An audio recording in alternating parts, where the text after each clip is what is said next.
Assalamualaikum warahmatullahi wabarakatuh. Perkenalkan, nama saya Ririn Pratiwi dengan nomor induk mahasiswa A11120017 dari kelas A. Pada kesempatan kali ini saya akan memaparkan materi dari pertemuan 9 sampai dengan 15 dengan dosen pengampu Bapak Syamsuriwal SPD MPD. Baik, tanpa berlama-lama langsung saja kita masuk pada materi yang pertama, yakni materi kawasan konservasi. Kawasan konservasi memiliki kriteria umum yang terbagi menjadi 5 bagian. Yang pertama, kriteria ekologi, yang kedua, kriteria sosial, yang ketiga, kriteria ekonomi, dan yang keempat, kriteria regional, dan yang kelima, kriteria pragmatik. Kriteria ekologi terbagi beberapa macam. Yang pertama, keanekaragaman. Keanekaragaman sendiri terdiri dari ekosistem, habitat, komunitas, dan spesies. Yang kedua, alamiah, yaitu ketidakadaan gangguan atau perusakan. Yang ketiga, ketergantungan. Yang keempat, perwakilan. Yang kelima, keunikan. Yang keenam, integritas. Yang ketujuh, produktivitas. Dan yang kedelapan, kerentanan. Yang dimana terdapat kerentanan daerah terhadap kerusakan oleh peristiwa alam atau aktivitas manusia. Yang kedua, masuk pada kriteria sosial. Kriteria sosial juga terbagi beberapa macam. Yang pertama, penerimaan masyarakat, di mana kita membutuhkan dukungan masyarakat lokal. Yang kedua, kesehatan masyarakat.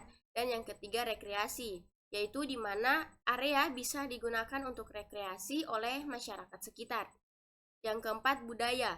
Yang kelima, estetika. Dan yang keenam, konflik kepentingan. Yang ketujuh, penyelamatan. Yang kedelapan, kemudahan. Dan yang kesembilan, penelitian dan pendidikan. Lanjut pada kriteria sosial.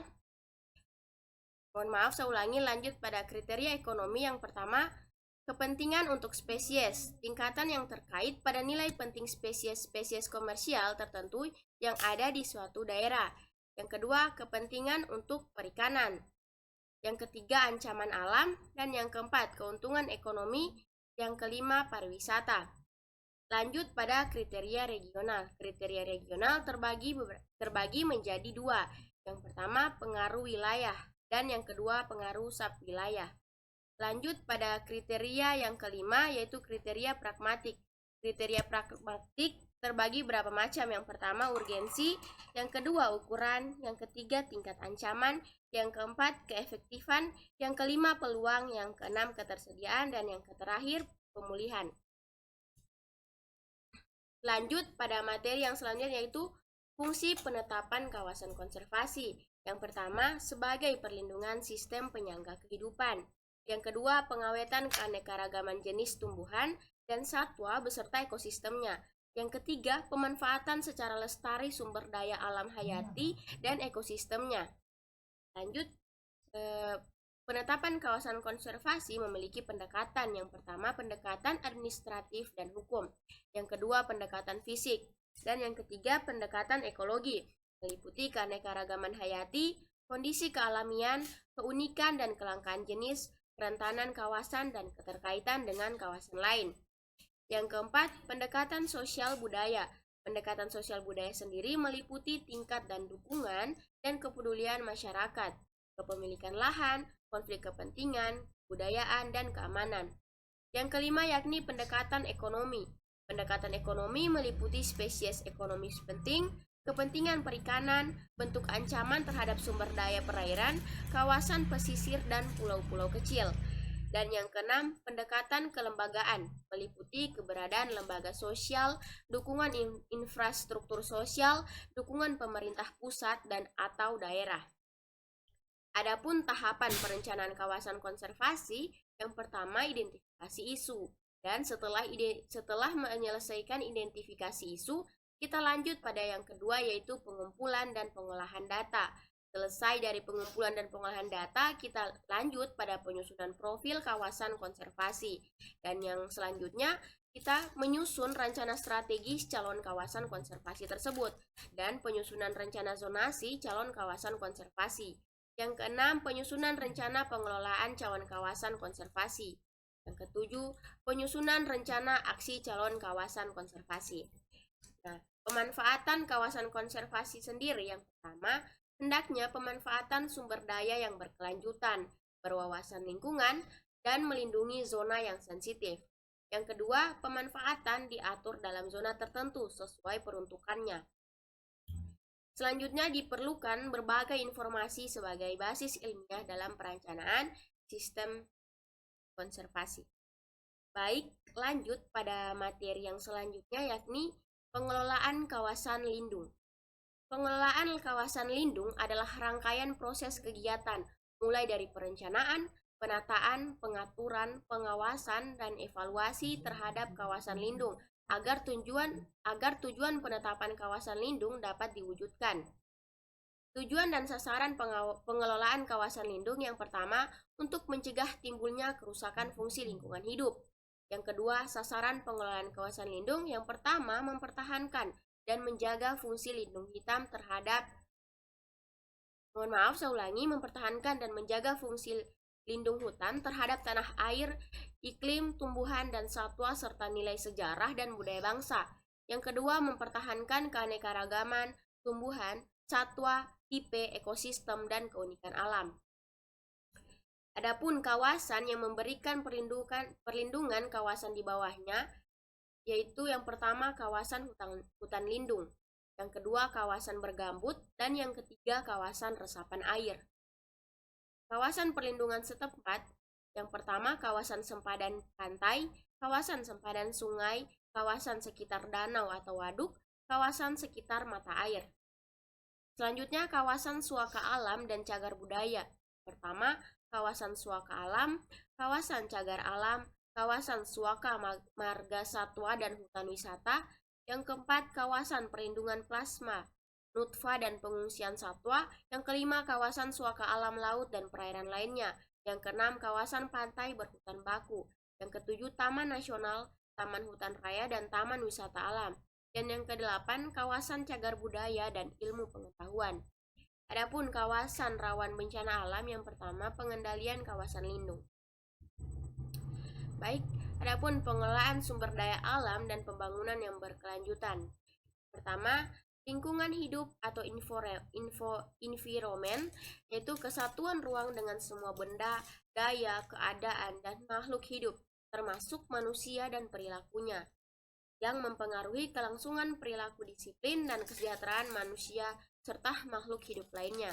Yang kedua, sumber daya alam atau natural resource, segala unsur lingkungan, biotik maupun abiotik, yang bermanfaat dan digunakan oleh manusia untuk memenuhi kebutuhan dan keinginannya, baik kebutuhan primer yang bersifat lahiriah. Kebutuhan primer yang bersifat lahiriah, yakni pangan, sandang, dan papan. Dan kebutuhan sekunder yang bersifat batiniah, yakni estetika, maupun kebutuhan tersier dan seterusnya. Yang keempat, prinsip ekosistem. Yang pertama, adanya keanekaragaman. Yang kedua, adanya saling keterkaitan dan saling ketergantungan. Yang ketiga, adanya keteraturan dan keseimbangan yang dinamis. Dan yang keempat, adanya harmonisasi dan stabilisasi. Yang kelima, adanya pemanfaatan dan produktivitas. Selanjutnya, prinsip pengelolaan lingkungan adalah pencegahan dan penanggulangan terhadap penurunan dan kerusakan kualitas lingkungan akibat terganggunya atau rusaknya tatanan ekonomis. Atau rusaknya tatanan ekosistem. Selanjutnya, aspek pengelolaan lingkungan dan perlindungan ekosistem, kebijakan penataan atau polisi. Yang kedua, pemanfaatan atau utilization. Adapun prinsip pembangunan berkelanjutan. Pada konsep pembangunan berkelanjutan, terdapat beberapa prinsip penting, yaitu satu, pembangunan harus memenuhi kebutuhan masa kini tanpa mengorbankan hak pemenuhan kebutuhan generasi yang akan datang. Yang kedua, pembangunan harus tetap memperhatikan ekosistem yang ada sesuai dengan kemampuan daya dukungnya, sehingga tetap terjaga dan kualitas lingkungan tidak mengalami penurunan atau lestari. Yang ketiga, setiap kegiatan pembangunan harus selalu mewujudkan kepentingan kelompok atau masyarakat lain dimanapun berada, serta mengindahkan keberadaan kehidupan sekarang maupun kehidupan yang akan datang. Selanjutnya, pembangunan berkelanjutan bertujuan untuk meningkatkan kualitas hidup manusia dalam segala aspek, baik fisik, rohani, sosial, dan budaya, dalam jangka panjang dengan tidak memboroskan dan tidak merusak sumber daya alam yang ada. Lanjut pada permasalahan lingkungan yang timbul. Yang pertama, menurunnya daya dukung dan daya tampung lingkungan. Yang kedua, terjadinya penyusutan sumber daya alam dan lingkungan. Yang ketiga, permasalahan lingkungan buatan.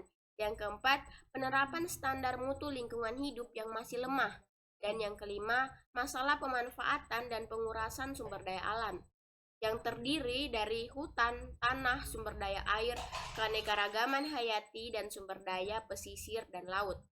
Selanjutnya terjadinya bencana alam, dan yang ketujuh, pencemaran lingkungan. Kita masuk pada kebijakan pengelolaan lingkungan hidup di Indonesia. Yang pertama, good environmental governance. Yang kedua, kebijakan lingkungan. Yang ketiga, peraturan perundang-undangan baku mutu emisi. Yang keempat, kepedulian konsumen. Yang kelima, market-based instrument. Yang keenam, teknologi. Baik, kita masuk pada materi selanjutnya, yakni dampak pembangunan. Dampak pembangunan terdiri dari berbagai macam. Yang pertama, perubahan pola iklim. Perubahan iklim terbagi beberapa macam. Yang pertama, perubahan pola curah hujan. Yang kedua, peningkatan muka air laut. Yang ketiga, kepunahan spesies. Yang keempat, suhu tinggi. Yang kelima, es kutub menyusut. Yang keenam, badai kuat dan halusinasi. Yang selanjutnya, gelombang panas. Selanjutnya, penyebaran penyakit dan kerugian. Selanjutnya, ekonomi. Selanjutnya, pergeseran habitat. Dan yang terakhir, kebakaran. Lanjut pada yang kedua, yakni pencemaran. Yang pertama, dampak bagi kesehatan. Yang kedua, dampak pada ekosistem. Yang ketiga, dampak pada pertanian. Selanjutnya, dampak disaster atau bencana. Yang pertama, dampak terhadap lingkungan. Yang kedua, dampak terhadap infrastruktur. Yang ketiga, dampak terhadap kehidupan. Dan yang terakhir, dampak terhadap perekonomian. Lanjut pada dampak konflik sosial. Yang pertama, keretakan hubungan antar kelompok. Yang kedua, perubahan kepribadian pada individu. Yang ketiga, kerusakan harta benda dan jatuhnya korban jiwa. Dan yang terakhir, terjadinya dominasi dan penaklukan. Lanjut pada materi selanjutnya, yakni kesehatan lingkungan. Kesehatan lingkungan mempelajari hubungan timbal balik antara manusia dengan lingkungan yang mempengaruhi derajat kesehatan masyarakat. Menurut WHO, kesehatan lingkungan adalah ilmu dan keterampilan yang memusatkan perhatian pada usaha pengendalian faktor fisik di lingkungan manusia yang diperkirakan merugikan perkembangan fisik, kesehatan, ataupun kelangsungan hidup manusia. Adapun ruang lingkup, yang pertama kesehatan lingkungan, yang kedua penyediaan air, yang ketiga pengelolaan limbah, yang keempat sanitasi makanan, yang selanjutnya sanitasi pemukiman dan tempat-tempat umum, yang selanjutnya pencemaran lingkungan, selanjutnya pengendalian vektor atau binatang pengganggu dan rodent atau tikus, dan yang selanjutnya keselamatan dan kesehatan kerja. Kesehatan lingkungan merujuk pada karakteristik kondisi lingkungan yang dapat mengganggu kesehatan, terutama aspek yang pertama gaya hidup, yang kedua bahan toksik, yang ketiga bahaya fisik, yang keempat tingkatan lainnya. Adapun kesehatan lingkungan di Indonesia, yang pertama negara tropis kepulauan yang memiliki keuntungan dan kerugian. Yang pertama kita masuk pada keuntungan, yakni temperatur panas dan masyarakat religius. Dan selanjutnya kita masuk pada kerugian. Yang pertama udara lembab, yang kedua banyak genangan air, yang ketiga pendidikan rendah, yang keempat adat istiadat tradisional, yang selanjutnya sanitasi lingkungan belum baik, selanjutnya awal industrialisasi atau pencemaran. Dan di sini saya mengutip tanda-tanda sakit menurut Cecil Helman. Yang pertama, terjadinya perubahan pada tampilan tubuh seperti jadi kurus, perubahan warna kulit atau rambut rontok. Yang kedua, perubahan fungsi tubuh seperti frekuensi berkemih, menstruasi yang banyak, irama jantung yang tidak biasa.